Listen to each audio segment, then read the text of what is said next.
Hello everyone. Today we are going to discuss the topic of price rigidity theory और किंक्ड demand curve theory. यानी आज के इस video के अंदर हम जो अल्पाधिकार है, अल्पाधिकार के अंदर कीमत दृढ़ता सिद्धांत या जो विंकुचित मांग वक्र सिद्धांत है उसके बारे में डिस्कस करेंगे। तो सबसे पहले अल्पाधिकार क्या होता है कि कोई भी जो बाज़ार होता है उस बाज़ार के अंदर किसी भी वस्तु के उत्पादकों की संख्या थोड़ी होती है तो उस अवस्था को हम जो वो अल्पाधिकार कहते हैं। तो अल्पाधिकार की अवस्था के अंदर फर्में जो होती है उनकी संख्या 2 से लेकर के 10 तक हो सकती है। जैसे अपने एयरवेज है, इसी प्रकार से अपने जो ये पेट्रोलियम इंडस्ट्री है, तो इसके अंदर जो है वो फर्मों की संख्या जो होती है कम होती है। तो ये जो है अल्पाधिकार के एग्जाम्पल है। अब अल्पाधिकार के अंदर जो कीमत निर्धारण की बात हमने की थी, तो हम ये देखते हैं कि अल्पाधिकार के अंदर जो कोई भी एक सिद्धांत जो होता है वो हर परिस्थिति में लागू नहीं होता। तो जो अलग अलग प्रकार की परिस्थितियाँ होती है उसकी जो मान्यताएं होती है वो अलग अलग होती है, और जैसे ही मान्यता बदलती है वैसे जो है कीमत निर्धारण का सिद्धांत है वो भी बदल जाता है। तो उसी के अंतर्गत जो है वो जब फर्मों के बीच में समझौता नहीं होता है, यानी गैर गठबंधन जो सिस्टम होता है, उसके अंदर जो वो कीमत दृढ़ता या विंकुचित मांग वक्र सिद्धांत है उसके द्वारा जो है कीमत का निर्धारण किया जाता है।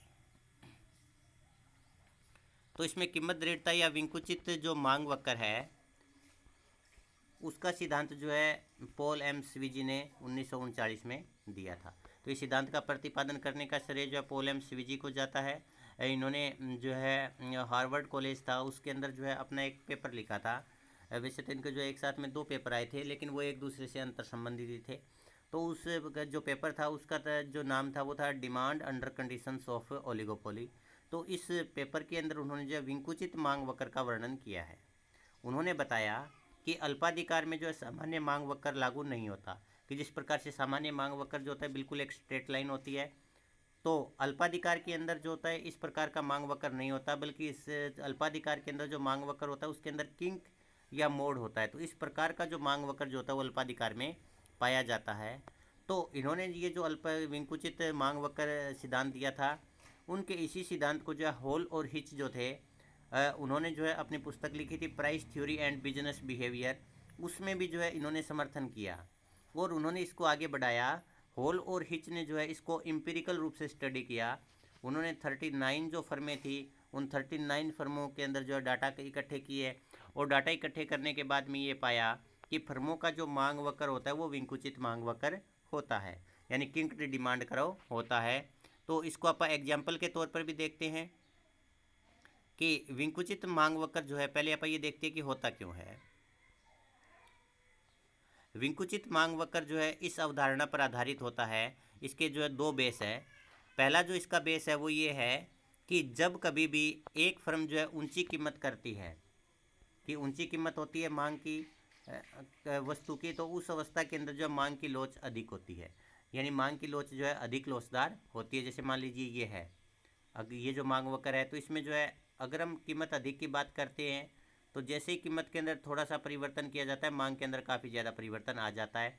तो ऊंची कीमत के ऊपर जो मांग वक्र होता है वो अधिक लोचदार होता है, और जब कीमत कम की जाती है तो नीची कीमत के ऊपर जो मांग वक्र है उसकी लोच अलग होती है, यानी मांग जो है बेलोचदार होता है। तो ये देखिए, ये ऊंची कीमत वाला है और ये नीची कीमत वाला है। तो इससे ऊपर का जो हिस्सा होता है वो अधिक लोचदार होता है, और इससे नीचे का जो हिस्सा होता है वो कम लोचदार होता है या बेलोचदार होता है। तो इस प्रकार से ये जो विंकुचित मांग वक्र है इस धारणा पर आधारित है कि अलग अलग कीमत के स्तर के ऊपर मांग की लोच अलग अलग होती है। अधिक कीमत स्तर के ऊपर जो मांग की लोच अधिक लोचदार होती है, और कम कीमत स्तर के ऊपर जो मांग की लोच है वो इकाई से कम लोचदार होती है। तो इसका मतलब ये होता है कि ये जो अगर कीमत अधिक की जाएगी तो उसके कारण मांग में काफ़ी ज़्यादा कमी आ जाती है, इसलिए कीमत जो बढ़ाना कोई अच्छी बात नहीं है। और जब कीमत कम की जाती है तो उसके कारण मांग में थोड़ी सी वृद्धि होती है, इसलिए कीमत कम करना भी जो वो ठीक बात नहीं है। तो इसका मतलब क्या है, ना तो कीमत अधिक करना फ़ायदेमंद है और ना कीमत कम करना फ़ायदेमंद है। ऐसे में कीमत जो जिस स्थान पर है उसी स्थान के ऊपर जो दृढ़ रहती है, स्थिर रहती है। इसीलिए इसको जो है दृढ़ कीमत सिद्धांत या विंकुचित मांग वक्र सिद्धांत कहा जाता है। अब ऐसा जो है हम एग्जाम्पल के तौर पर लेते हैं, मान लीजिए एक पेट्रोल पंप है। अब पेट्रोल पंप जो होता है अगर वो कीमत कम कर देता है एक पेट्रोल पंप, तो बाकी पेट्रोल पंप जो है कीमत को कम नहीं करेंगे। यानी ये जो मांग वक्र का हिस्सा है कम कीमत वाला, इसके कारण ये जो है कम बेलोसदार है, तो इसकी कीमत अगर इसने कीमत कम कर दी तो बाकी फर्मों वाले कीमत कम कर देंगे। ये जो पेट्रोल पंप वाले ये भी जो कीमत कम कर देंगे, तो इसके कारण जो इसकी मांग जो है वो नहीं बढ़ पाएगी ज़्यादा। मांग ज़्यादा क्यों नहीं बढ़ पाएगी? क्योंकि इसने कीमत इसलिए कम की थी कि इस पेट्रोल पंप वाले ग्राहक इसके पास में आए, लेकिन ये नहीं आएंगे क्योंकि इसने कीमत कम कर दी। तो इस प्रकार से ये जो कीमत होती है, अगर कीमत कम की जाती है तो बाकी फर्में जो होती है उसको फॉलो करती है कि बाकी फर्में भी जो है कीमत को कम कर देंगी। लेकिन अगर ये कीमत को बढ़ाता है कि एक पेट्रोल पंप उसने कीमत बढ़ा दी, तो बाकी पेट्रोल पंप वाले कीमत नहीं बढ़ाएंगे तो इसके ग्राहक टूट जाएंगे, तो इसकी मांग में काफ़ी ज़्यादा कमी आ जाएगी। तो जो कीमत वृद्धि वाले डायग्राम होता है उसको जब बाकी फर्में फॉलो नहीं करती, तो जब कभी भी कीमत कम की जाती है तो बाकी फर्में भी कीमत कम कर देती है, उसके कारण जो है कीमत कम करने का कोई फ़ायदा नहीं होता। जब कीमत ऊंची की जाती है तो बाकी फर्में कीमत को अधिक नहीं करती, उसके कारण उसके ग्राहक टूट करके दूसरी फर्मों के पास में चले जाते हैं। तो ऐसे में ना तो कीमत कम की जाती है और ना ही कीमत अधिक की जाती है, इसलिए जो है कीमत है वो स्थिर रहती है, एक जगह पर रिजिड रहती है। इस प्रकार से मांग के अलग अलग लोच के कारण मांग वक्र में किंक आ जाता है। तो अब आगे अपन जब मांग वक्र बनाएंगे तो हम देखेंगे कि इसके अंदर ये किंक या मोड़ जो वो क्यों आ रहा है।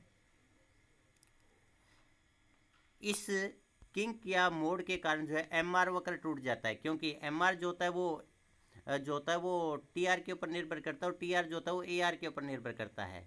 और अगर ये जो मांग वक्र है उसमें अगर मोड़ आता है तो उस मोड़ के कारण ये जैसे ये देखिए ये हमारे पास में जो है डिमांड कर्व है, तो यहाँ किंक आ गया, तो इससे पहले का जो ए आर कर्व वो तो अलग होगा और इसके बाद का जो ए आर कर्व है वो अलग होगा।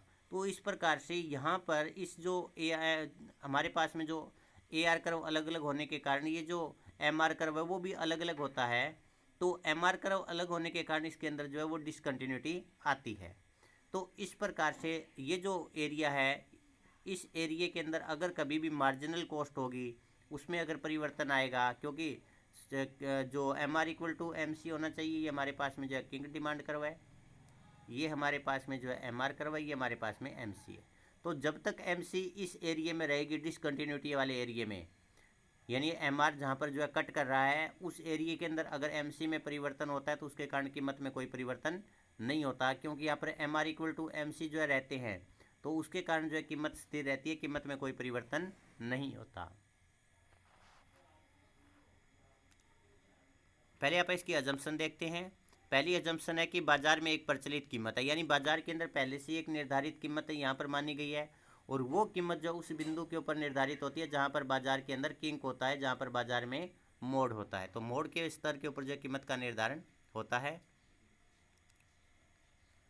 एक फर्म कीमत कम करती है तो दूसरी फर्में भी जो है कीमत को कम कर देती है, यानी कीमत के अंदर कमी करने की जो पॉलिसी है उसको फॉलो किया जाता है। और जब एक फर्म कीमत में वृद्धि करती है तो दूसरी फर्में कीमत में वृद्धि नहीं करती, तो कीमत में वृद्धि को बाकी फर्में जो फॉलो नहीं करती है। सीमांत लागत वक्र जो है, सीमांत आय जो वक्र होता है उसके खाली स्थान वाले भाग से गुजरता है। खाली स्थान वाला भाग कौन सा है? एम आर का।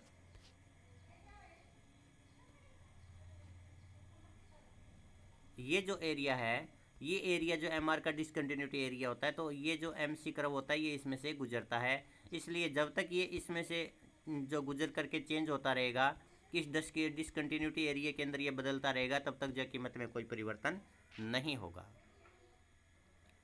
अब हम यहाँ पर जो विंकुचित मांग कर्व देखते हैं। पहले हमारे पास में जो ये लेफ्ट साइड में डिमांड कर्व, उसके ऊपर हमने आउटपुट और ओ वाई के ऊपर हमने जो कीमत ली है। ये पहले जो है हमारे पास में दोनों मांग वक्र आप बना लेते हैं। ये डी, स्मॉल डी और डी डैश, और ये हमारे पास में जो है एक डी और स्मॉल डी डैश है। अब ये देखिएगा, पहले जो आप इसको ये समझिएगा कि ये हमारे पास में एक मांग वक्र है। ये मांग वक्र क्या है? इकाई से कम लोचदार है। तो ये जो है कीमत कम वाले एरिया जो है हमारे काम का है, तो यहाँ पर ये कीमत निर्धारित हो रही है ओपी। तो इससे नीचे का जो एरिया हम इसका लेंगे, क्योंकि हमने ये माना है कि कम कीमत वाला जो एरिया होता है, कि जो कीमत निर्धारित कर रखी है, उसे कम कीमत वाला एरिया होता है वो बेलोचदार होता है। तो यहाँ पर हमारे लिए ये मांग वक्र जो रेलिवेंट नहीं है, बल्कि केवल ये नीचे वाला मांग वक्र है वो रेलिवेंट है। और ऊपर का जो मांग वक्र है कीमत से, कि हमने देखा था कि जो कीमत वृद्धि वाला जो मांग वक्र होता है वो इकाई से अधिक लोचदार होता है। तो इकाई से अधिक लोचदार का मतलब ये मांग वक्र हमारे लिए रेलिवेंट नहीं है। हमारे लिए डी, जो स्मॉल डी है, वो ऊपर वाला मांग वक्र हमारे लिए ज़्यादा रेलिवेंट है। तो इस प्रकार से हमारे पास में दो मांग वक्र है, एक मांग वक्र अधिक लोचदार है और एक मांग वक्र है वो कम लोचदार है। ये हमारे पास में कम लोचदार मांग वक्र है, ये हमारे पास में अधिक लोचदार मांग वक्र है। तो कीमत जो निर्धारित है उससे नीचे का एरिया तो आप उस मांग वक्र का लेते हैं जो कि कम लोचदार है, और जो कीमत निर्धारित हो गई है उससे ऊपर का एरिया हम उस मांग वक्र का लेते हैं जो कि अधिक लोचदार है। तो ऐसे में ये मांग वक्र जो है अल्टीमेटली इस प्रकार का बन जाता है जैसा कि इस डायग्राम में दिखाया गया है। तो इस प्रकार से इस मांग वक्र के ऊपर जो है, एक ही मांग वक्र के ऊपर दो प्रकार की लोच है, एक तो अधिक लोचदार और एक कम लोचदार। तो एक ही मांग वक्र पर अलग अलग लोच होने की वजह से जो है इस मांग वक्र के अंदर किंक या मोड़ आता है। अगर इसकी लोच एक समान होती तो मांग वक्र ऐसे निकल जाता, अगर इसकी लोच एक समान होती तो मांग वक्र ऐसे निकल जाता। तो इसके अंदर कोई मोड़ नहीं आता। मोड़ इस वजह से आता है कि दो अलग अलग लेवल के ऊपर मांग के लोच है वो अलग अलग है। तो यहाँ पर ये दोनों जो है सी बिंदु के ऊपर एक दूसरे को कट कर रही है। तो सी बिंदु के ऊपर मोड़ बिंदु है, और इसी मोड़ बिंदु के ऊपर जो है कीमत निर्धारित होती है, वो ओ पी कीमत निर्धारित होती है, और ओ क्यू जो है वो आउटपुट निर्धारित होता है। अब हम आगे देखते हैं कि इसमें जो संतुलन का निर्धारण किस प्रकार से होगा। ये तो हमने जो है अभी तक केवल किंक डिमांड कर्व कैसे होता है, क्यों उसमें किंक होता है, ये देखा है। इसमें किंक होने का मतलब कारण ये है कि इसके जो मांग वक्र है उस मांग वक्र के जो अलग अलग स्तरों के ऊपर मांग की लोच अलग अलग है। कीमत से अधिक स्तर के ऊपर जो है वो मांग की लोच बेलोच इकाई से अधिक लोचदार है, और कम कीमत स्तर के ऊपर मांग की लोच है वो इकाई से कम लोचदार है। इसकी वजह से यहाँ पर ये किंक आता है। अब हमारे पास में ओ जो यह इस डायग्राम के अंदर आप देखते हैं, हमारे जो राइट साइड के अंदर डायग्राम है उसके अंदर अब जो मांग वक्र हमारे पास में वो डी डैश मांग वक्र है, कि हमारे पास जो मांग वक्र है वो किंक्ड मांग वक्र है। सी बिंदु के ऊपर जो कीमत निर्धारित हो गई, अब उसके अनुसार अब हम जो है वो एम आर कर्व बनाते हैं। तो ये हमारे पास में जो है ए से लेकर के बी तक एम आर कर्व है, और ये ए से लेकर के बी तक जो एम आर कर्व है वो इस डी सी के अनुसार है, कि हमारे पास में जो डी सी मांग वक्र है उस मांग वक्र के अनुसार ये हमारे पास में जो एम आर कर्व है। और इसके बाद जो एम आर कर्व होता है वो ई बिंदु से शुरू हो रहा है। अब यहाँ पर ये जो डिसकंटिन्यू हो गया कि इसको यहाँ से आगे आना चाहिए था बी बिंदु से, लेकिन बी से लेकर के ई तक जो है मांग वक्र डिसकंटिन्यू हो गया, अनिरंतरता आ गई। और अनिरंतरता का कारण जो है वो ये है कि इस मांग वक्र के अंदर ये किंक आया है। तो किंक के कारण ये जो हमारे पास में जो एरिया दिखाई दे रहा है ये बी से लेकर के ई तक, ये डिसकंटिन्यूटी का प्रतीक है। तो इसके बाद नया जो हमारे पास में एम आर कर्व शुरू होगा वो ई बिंदु से शुरू होगा। तो ई से लेकर के एफ तक हमारे पास में जो एम आर कर्व है वो एम आर कर्व जो होता है वो सी डी के हिसाब से है। ये हमारे पास में जो सी डी एरिया है उसके हिसाब से ये मांग वक्र है। तो ये जो बी से लेकर के ई तक जो डिसकंटिन्यूटी एरिया है, तो संतुलन के लिए वही कंडीशन है, M R equal to M C होना चाहिए। तो हम देखते हैं कि इसके बाद हमारे पास में ये एम सी है, तो एम सी रेखा जो है वो संतुलन है। और यहाँ पर M R equal to M C ने जो ए आर को, ये ए आर यानी डिमांड कर्व को कहाँ पर कट किया वो आप देखिएगा। इस ए आर को जो है यहाँ पर जो संतुलन हो गया, इस संतुलन वाली रेखा को आप ऊपर बढ़ाइए तो ये कीमत रहेगी, यानी M R equal to M C यहाँ पर है इस। और इसके बाद में ये रेखा जो ऊपर की तरफ ए आर को कट करती है तो ये कीमत निर्धारित होती है ओ पी। इसके बाद में अगर मांग जो लागत है उस लागत के अंदर एम सी के अंदर कमी होती है और एम सी जो एम सी वन हो जाती है, तो एम सी वन होने पर भी कीमत यही रहेगी, क्योंकि यहाँ पर भी कंडीशन पूरी हो रही है। M R equal to M C, इस बिंदु के ऊपर M R equal to M C है, क्योंकि बी से लेकर के ई तक का जो एम आर का एरिया ये जो डिसकंटिन्यू एरिया है इसके अंदर कोई परिवर्तन नहीं हो रहा है एम आर के अंदर, क्योंकि यहाँ से आगे एम आर शुरू हो रहा है। तो इस जब कीमत जब एम सी नीचे की तरफ गई तो उसके कारण भी जो है कीमत सेम रहती है, तो इसका मतलब यहाँ भी कीमत में परिवर्तन नहीं होगा। और जब एम सी आगे बढ़ती है और बढ़ करके जो एम सी टू हो जाती है तो उसके कारण भी जो कीमत में कोई परिवर्तन नहीं होगा, क्योंकि अब भी M R equal to M C यहाँ पर है और यहाँ पर M R equal to M C जिस बिंदु के ऊपर उस रेखा को आप ऊपर मिलाओगे तो कीमत ओ पी निर्धारित रहती है। तो जब तक ये एम सी जो है इस डिसकंटिन्यूटी वाले पार्ट के अंदर जो है मूव करती रहेगी, यानी बी और ई के बीच में जब तक मार्जिनल कॉस्ट रहेगी तब तक जो है कीमत में कोई परिवर्तन नहीं होगा, कीमत है वो स्थिर रहेगी। हाँ, अगर एम सी इससे ऊपर चली जाती है, जैसे यहाँ पर चली जाती है ये एम सी इस बिंदु के ऊपर यहाँ आ जाती है, तो यहाँ पर M R equal to M C इस बिंदु पर होगा, और इस बिंदु के ऊपर अगर M R equal to M C होगा तो ये ऊपर की तरफ जाएगी और ये कीमत निर्धारित होगी। तो जब तक ये एम सी जो होती है वो डिसकंटिन्यूटी वाले एम आर के अंदर चलती रहेगी तब तक जो है कीमत में कोई परिवर्तन नहीं होता। तो इस प्रकार से ये जो विंकुचित मांग वक्र होता है या कीमत दृढ़ता सिद्धांत है, इस सिद्धांत के अनुसार जो कीमत एक बार निर्धारित हो जाती है कीमत वही रहती है, क्योंकि कीमत बढ़ाना भी एक फर्म के लिए फ़ायदेमंद नहीं है और कीमत को कम करना भी एक फर्म के लिए फ़ायदेमंद नहीं है। तो ऐसे में बेशक फर्मों के बीच में कोई समझौता ना हो, लेकिन समझौता न होने के बावजूद भी जो निर्धारित कीमत है उसमें कोई परिवर्तन नहीं होता। तो कीमत दृढ़ता क्या होती है वो अब हम देखते हैं कि जब मांग वक्र विंकुचित होता है तो जहां मोड़ होता है वहां पर कीमत तय होती है और उसके बाद उसमें परिवर्तन नहीं होता, अर्थात कीमत दृढ़ता की स्थिति होती है कि ना तो इससे कीमत ऊपर जाती है और ना जो कीमत है इससे नीचे आती है। तो इस कीमत दृढ़ता की जो व्याख्या है हम दो तरीक़ों से कर सकते हैं, एक तो मांग पक्ष और दूसरा जो है वो पूर्ति पक्ष। तो पहले आप जो इसकी मांग पक्ष के हिसाब से व्याख्या करते हैं। मांग पक्ष के अनुसार हम जो है वो देखते हैं कि एक जो फर्म होती है उस फर्म के पास में जो इस प्रकार का मांग वक्र है, ऐसे में ये जो कीमत है ये निर्धारित हो गई। तो अगर एक फर्म जो है कीमत को बढ़ाती है इस उद्देश्य से कि भी मैं जो है अपनी डिमांड को अपने लाभ को बढ़ा लूँगी, तो जैसी फर्म कीमत बढ़ाती है तो क्योंकि ये जो कीमत है इससे ऊपर का जो मांग वक्र होता है वो इकाई से अधिक लोचदार होता है, elasticity of demand is greater than 1, तो उस अवस्था के अंदर जो है वो मांग के अंदर काफ़ी ज़्यादा कमी आ जाती है। ये देखिए ओ क्यू से लेकर के मांग ओ क्यू 1 हो जाती है, तो कीमत को तो थोड़ा सा ही बढ़ाया, मांग में काफ़ी ज़्यादा कमी आ गई, तो उसके कारण एक फर्म जो उसकी आय में कमी आती है और आय में कमी के कारण जो है फर्म को नुकसान होता है। तो ऐसे में कीमत जो अगर बढ़ाती है तो बाकी फर्में जो है कीमत को नहीं बढ़ाएंगी और बाकी फर्मों के द्वारा कीमत न बढ़ाने की वजह से फर्म की जो मांग है उसमें काफ़ी कमी आ जाती है, क्योंकि बाकी फर्मों की कीमत कम है तो इस फर्म के ग्राहक जो बाकी फर्मों के पास में चले जाते हैं, तो उसके कारण जो इस फर्म के जो मांग है गिर जाती है और मांग गिरने के कारण जो है रेवेन्यू में भी गिरावट आती है, आय में कमी आती है और आय में कमी होने के कारण फर्म को जो वो नुकसान होता है।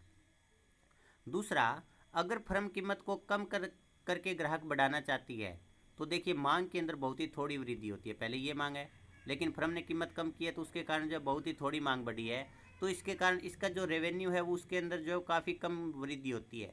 और ये जो रेवेन्यू अगर बढ़ता है तो देखिए फर्म को अपना प्रोडक्शन भी बढ़ाना पड़ेगा, प्रोडक्शन को बढ़ाने की वजह से फर्म की जो लागत में भी वृद्धि होती है, तो बढ़ी हुई आय के कारण जो लागत में वृद्धि होती है उसके कारण फर्म को अधिक आय का कोई फ़ायदा नहीं होता, क्योंकि आय बढ़ती है लेकिन आय में कम वृद्धि होती है, लेकिन साथ साथ कीमत भी जो लागत है वो भी बढ़ जाती है, तो इसके कारण जो फर्म को कोई फ़ायदा नहीं होता। अब इसका कारण ये है कि जब फर्म ने कीमत कम की, फर्म कीमत कम करके क्या प्राप्त करना चाहती थी, फर्म जो है अपनी मांग को बढ़ाना चाहती थी। अब जब एक फर्म ने कीमत कम की तो बाकी फर्मों में भी कीमत कम कर दी, तो जब दूसरी फर्में कीमत कम कर देती है तो उसके कारण इस फर्म के ग्राहक नहीं बढ़ेंगे, बहुत ही थोड़े बढ़ेंगे, अगर बढ़ेंगे तो उसके कारण जो फर्म को कोई बेनिफिट नहीं होता। तो इस प्रकार से मांग पक्ष के द्वारा हम ये बता सकते हैं कि अगर एक फर्म कीमत को बढ़ाती है तो उसके कारण उसकी मांग में काफ़ी ज़्यादा कमी आने से उसको नुकसान होता है, इसलिए कीमत बढ़ाना उसके लिए फ़ायदेमंद नहीं है। और जब एक फर्म कीमत कम करती है तो बाकी फर्में भी कीमत को कम कर देती है, तो उसके कारण उसकी मांग में उतनी वृद्धि नहीं होती कि उसको बेनिफिट हो, उसकी मांग में थोड़ी वृद्धि होती है, इसके कारण थोड़ी सी जो है रेवेन्यू में भी वृद्धि होती है, लेकिन उसके मुकाबले लागत भी बढ़ जाती है, तो उसके कारण भी फर्म को कोई लाभ नहीं होता। इसलिए फर्म ना तो कीमत कम कर सकती है ना फर्म कीमत अधिक कर सकती है, फर्म को जो निर्धारित कीमत है उसी के ऊपर अपना सामान बेचना पड़ता है। तो ऐसे में फर्म की सभी फर्मों के लिए कीमत है वो स्थिर रहती है। दूसरा पूर्ति पक्ष, हाँ यहाँ पर हम जो है डायग्राम के द्वारा भी देख सकते हैं, लेकिन आपको डायग्राम बनाने की आवश्यकता नहीं है।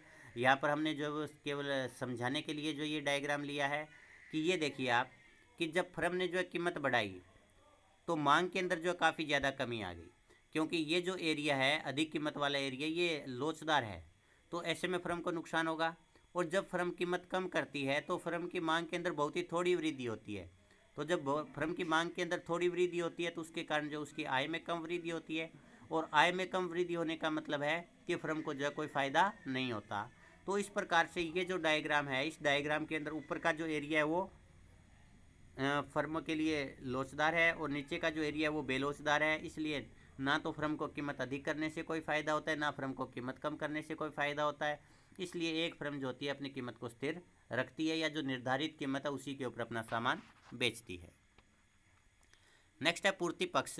पूर्ति पक्ष की हम जो व्याख्या है वो लागत के हिसाब से करते हैं कि अल्पाधिकार के अंदर जो गैर गठबंधन की स्थिति होती है उसमें मांग वक्र में किंक होने के कारण एमआर वक्र में जो है अनिरंतरता रहती है, यानी एमआर वक्र जो होता है वो टूट जाता है। हमने देखा था कि एमआर वक्र जो होता है इस प्रकार का बन जाता है। ये जो एरिया वो डिसकंटिन्यूटी का एरिया है। और ऐसे में जब लागत में परिवर्तन होता है तो भी कीमत में परिवर्तन नहीं होता। कब तक? जब तक लागत में परिवर्तन जो होता है इस डिसकंटिन्यूटी वाले एरिया में रहता है, यानी जब तक मार्जिनल कॉस्ट कर्व जो है परिवर्तन के बाद भी एम आर के टूटे हुए हिस्से में से गुजरता है, तब तक जो है कीमत के अंदर कोई परिवर्तन नहीं होगा। तो इस प्रकार से पूर्ति पक्ष के अनुसार कि लागत में परिवर्तन होने पर भी कीमत में परिवर्तन नहीं आता, जब तक एम सी जो होती है वो एम आर के डिसकंटिन्यूटी वाले पार्ट के अंदर या अनिरंतरता वाले पार्ट में या टूटे हुए भाग में रहती है, तब तक कीमत चेंज नहीं होगी। तो ऐसे में पूर्ति पक्ष के अनुसार भी हम कह सकते हैं कि अर्थव्यवस्था के अंदर जो है वो किंक्ड डिमांड करो की अवस्था के अंदर जो है वो कीमत स्थिर रहती है, कीमत दृढ़ रहती है। जैसा कि हम इस डायग्राम में देख पा रहे हैं कि इस एमसी शुरू के अंदर ये एमसी अपने पास में है, इसने कीमत निर्धारित कर दी ओपी, और ऐसे में अगर के ये एमसी जो कम भी हो जाती है, MC1 आ जाती है, तो भी जो कीमत वही रहती है। और अगर ये MC बढ़ करके MC2 हो जाती है तो भी जो है कीमत वही रहती है। तो इस प्रकार से जब तक ये मार्जिनल कॉस्ट है इसके अंदर परिवर्तन जो है MR के डिसकंटिन्यूटी वाले एरिया में होता रहेगा, तब तक जो है फर्म के लिए जो है कीमत में परिवर्तन करना संभव नहीं है। फर्म की कीमत में कोई परिवर्तन नहीं होगा तो सभी फर्मों को जो है इसी कीमत के ऊपर जो अपना सामान बेचना पड़ेगा। तो इस प्रकार से ये जो कीमत जो परिवर्तन है वो न होने के कारण जो है पूर्ति पक्ष के अनुसार भी जो है वो जो कीमत स्थिरता पाई जाती है। तो यहाँ पर भी आपको ये डायग्राम बनाने की ज़रूरत नहीं है अलग से, क्योंकि पीछे हम इसका एक्सप्लेनेशन कर चुके हैं। ये केवल यहाँ पर समझने के लिए आपको एक बार दिखाया गया है। अब जो विंकुचित मांग वक्र की आलोचना, तो विंकुचित मांग वक्र जो है उसकी जो है बोमोल, स्टिग्नर आदि ने जो आलोचना की है, तो उन्होंने इसकी आलोचना क्यों की है वो अब हम देखते हैं। पहला, कीमत निर्धारण की व्याख्या नहीं करता कि ये जो सिद्धांत है, ये सिद्धांत ये तो बताता है कि भी एक बार जो कीमत निर्धारित हो गई वो कीमत जो है वो स्थिर रहेगी, लेकिन इस कीमत का निर्धारण किस प्रकार से होगा, कौन से जो बिंदु के ऊपर आकर की कीमत निर्धारित होगी, इसके बारे में जो है इसकी निर्धारण की प्रक्रिया जो है वो बताई नहीं गई है। तो ये जो है इस सिद्धांत की एक कमी है। नेक्स्ट, अवास्तविक मान्यताएं। ये जो सिद्धांत है इसके अंदर जो कीमत परिवर्तन से संबंधित जो मान्यता ली गई है वो जो है उसको प्रमाणिक आधार प्रदान नहीं करती। यानी अगर आप इतिहास के अंदर देखें तो हमें ऐसा कोई जो वो प्रमाण नहीं मिलता कि अगर एक फर्म कीमत को बढ़ाती है तो ओलिगोपोली के अंदर बाकी फर्में कभी कीमत नहीं बढ़ाएंगी। अक्सर देखने में आता है कि ये अगर एक फर्म कीमत बढ़ाती है तो दूसरी फर्म भी अधिक लाभ प्राप्त करने के लिए अपनी कीमत को बढ़ा देती है। और ये आवश्यक नहीं है कि भी जब एक फर्म जो है कीमत को कम करती है तो बाकी फर्में भी आवश्यक रूप से कीमत को कम करें। जैसे हम पेट्रोल पंप का एग्जांपल लेते हैं, एक पेट्रोल पंप यहाँ पर और दूसरा पेट्रोल पंप जो है इससे जो 200 किलोमीटर दूर है, तो अगर ये पेट्रोल पंप कीमत को कम कर रहा है तो क्योंकि इसको पता है कि इसके ग्राहक यहाँ से नहीं आ रहे, इसके ग्राहक तो इस एरिया से आ रहे हैं जहाँ तक इस पेट्रोल पंप की पहुँच नहीं है, तो ये जो अपनी कीमत को कम नहीं करेगा। तो इस प्रकार से ये ऐतिहासिक प्रमाण नहीं है कि भी हर बार कीमत में परिवर्तन जैसा इस किंक्ड डिमांड कर्व में माना गया वैसा ही हो। नेक्स्ट है गैर कीमत प्रतियोगिता की अवहेलना। अक्सर यहाँ पर जो ये मान लिया गया कि भी ये जो कीमत है ये कांस्टेंट है, अब इस कीमत के अंदर परिवर्तन नहीं होगा, लेकिन इस कीमत के ऊपर भी जो फर्में होती है वो अपने ग्राहकों को जोड़ने के लिए गैर कीमत प्रतियोगिता अपना सकती है कि कीमत चेंज ना करे लेकिन थोड़ा फालतू दे दिया, होम डिलीवरी की सुविधा दे दी, इसके अलावा जो है कोई गिफ्ट कूपन दे दिया या कोई थोड़ा बहुत जो वो एक्स्ट्रा जो है एक विशेष क्वांटिटी खरीदने के ऊपर थोड़ा डिस्काउंट दिया जा सकता है। तो ये सब भी क्या है, एक प्रकार से अप्रत्यक्ष रूप से कीमत कम करने वाली बात ये है कि मान लीजिए कि 100 रुपये का सामान दे रहे हैं, अब हम कीमत तो कम नहीं करेंगे, लेकिन हम इसके साथ में जो 10 रुपये का सामान फ्री देंगे, तो कीमत तो इनडायरेक्टली कम होगी ना, अब ये 90 रुपये हो गई। तो इस प्रकार से ये जो गैर कीमत प्रतियोगिता है, ये गैर कीमत प्रतियोगिता को जो है इसके अंदर शामिल नहीं किया गया है। तो वास्तव के अंदर जो ओलिगोपोली होती है, जिसमें अगर गठबंधन नहीं होता है, कीमत स्थिर होती है, तो भी गैर कीमत प्रतियोगिता जो उत्पादकों में पाई जा सकती है। नेक्स्ट है प्रतियोगिता फर्मों की प्रतिक्रिया की अवहेलना। बामोल ने इस सिद्धांत की इस आधार पर आलोचना की है कि ये जो विंकुचित मांग वक्र होता है, ये मांग वक्र विश्लेषण यह नहीं बताता कि अल्पाधिकारी फर्म जो कीमत वसूल रही है उसकी परिवर्तनशीलता उस फर्म के अपने प्रतियोगी प्रतिक्रियाओं के ढांचे के बारे में विचार पर निर्भर करती है। तो इस प्रकार से इसके अंदर जो प्रतिक्रिया जो होती है उसके बारे में जो बताया नहीं गया है। अवमूल्यांकन की कीमत दृढ़ता क्या है, विंकुचित मांग वक्र क्या होता है, कीमत दृढ़ता सिद्धांत में क्या कमियां हैं, तो आपको इन क्वेश्चन के जवाब देने हैं ताकि ये पता चले कि भी ये टॉपिक आपको कितना क्लियर हुआ है। इसी के साथ अपना ये टॉपिक समाप्त होता है। धन्यवाद।